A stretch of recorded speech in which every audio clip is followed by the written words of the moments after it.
Baik, bismillahirrahmanirrahim. Assalamualaikum warahmatullahi wabarakatuh.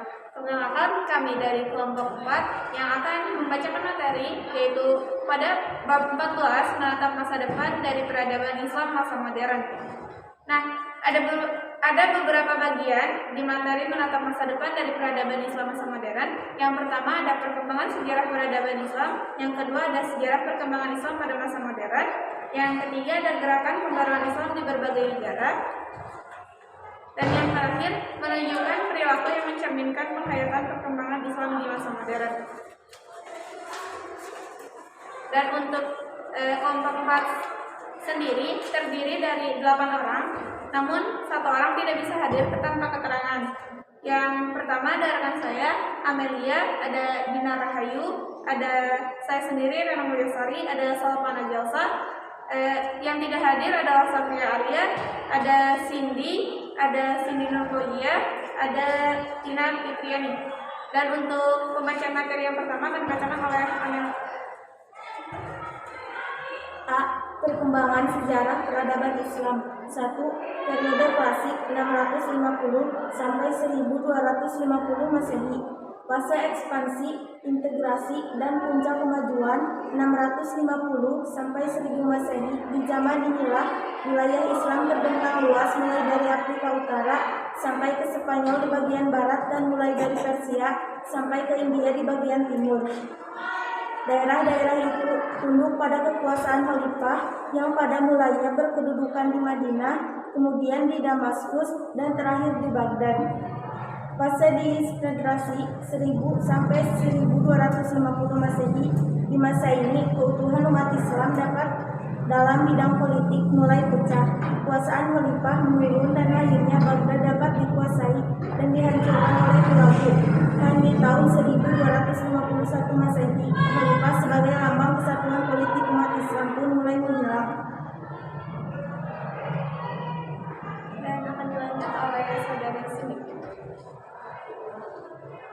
Bagian 2 periode pertengahan 1250 sampai 1800 Masehi.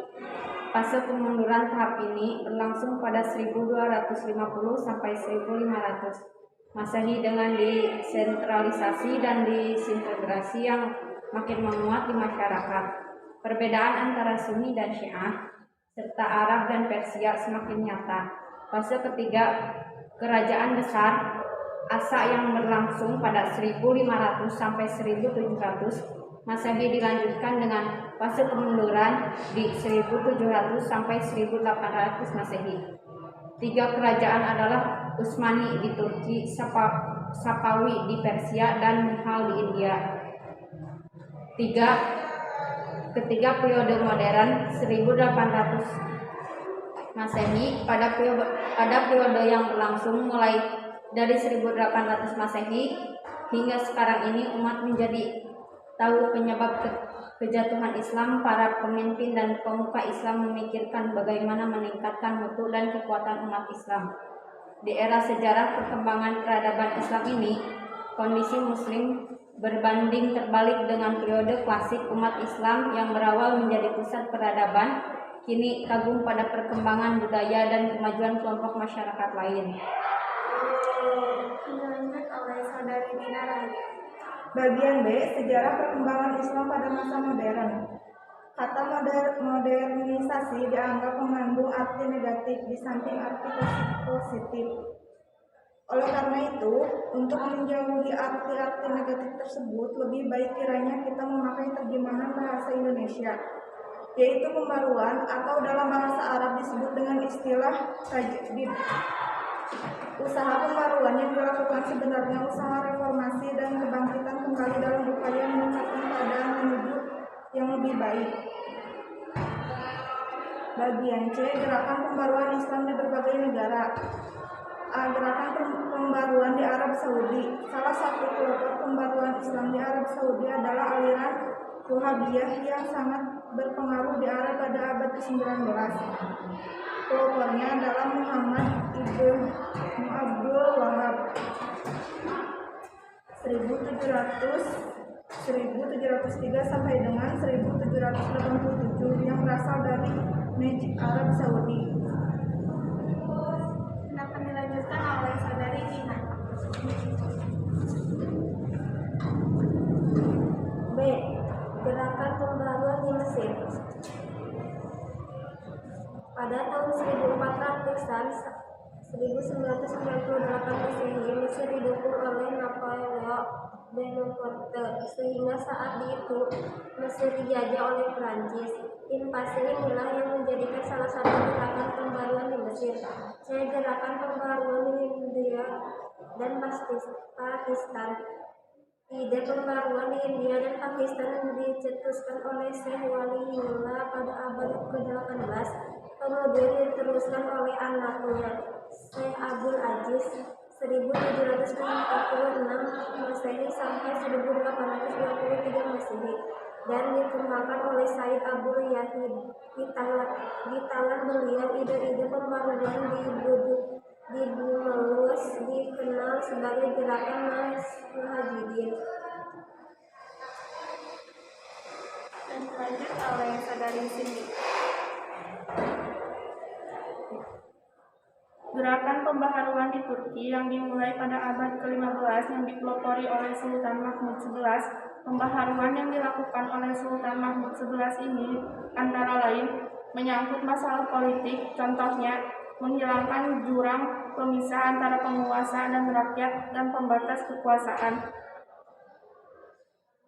Gerakan pembaharuan di Indonesia, Syekh Ahmad Syariat, pendiri organisasi Al-Irsyad dan Jamilatul Khair merupakan tokoh yang sangat berpengaruh terhadap gerakan pembaharuan di Indonesia pada awal abad ke-10. Namun setelah pembaharuan gerakan Islam di Indonesia dipelopori dengan datangnya Haji Miskin dan kawan-kawannya ke Minangkabau. Berikut ini adalah tokoh-tokoh pembaharuan dalam pemikiran Islam. 1.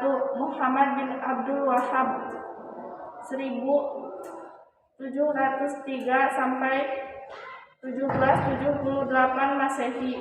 2. Jamaluddin Al-Afghani 1803 sampai 1897 Masehi. Ketiga, Muhammad Abdul 1849 sampai 1905 Masehi. 4. Rashid Rida 1865 sampai 1935 Masehi. Dan yang terakhir dilanjutkan oleh saudari Salva. D. Menunjukkan perilaku yang mencerminkan penghayatan perkembangan Islam di masa modern. Hal pertama, mempertahankan kebiasaan lama yang baik. Kedua, mempunyai motivasi untuk mempelajari Islam dari sumber aslinya seperti Al-Quran dan Hadis. Meneruskan perjuangan yang telah dirintis oleh para ulama dan pendahulu. Berikutnya ada menjauhkan diri dari segala sesuatu yang bertentangan dengan Al-Quran dan Hadis. Berusaha memberantas paham yang bertentangan dengan Al-Quran dan Hadis. Dan yang terakhir, ilmu merupakan sesuatu yang sangat berharga dalam kehidupan. Baik, cukup sekian presentasi dari kami kelompok 4, dan mohon maaf atas kurang lebihnya. Yang sebesar-besarnya kami ucapkan maaf bila ada tutur kata ataupun perlakuan yang kurang berkenan di hati, karena kesempurnaan hanya milik Allah Subhanahu wa Ta'ala. Terima kasih. Wabillahi taufiq wal hidayah. Wassalamualaikum warahmatullahi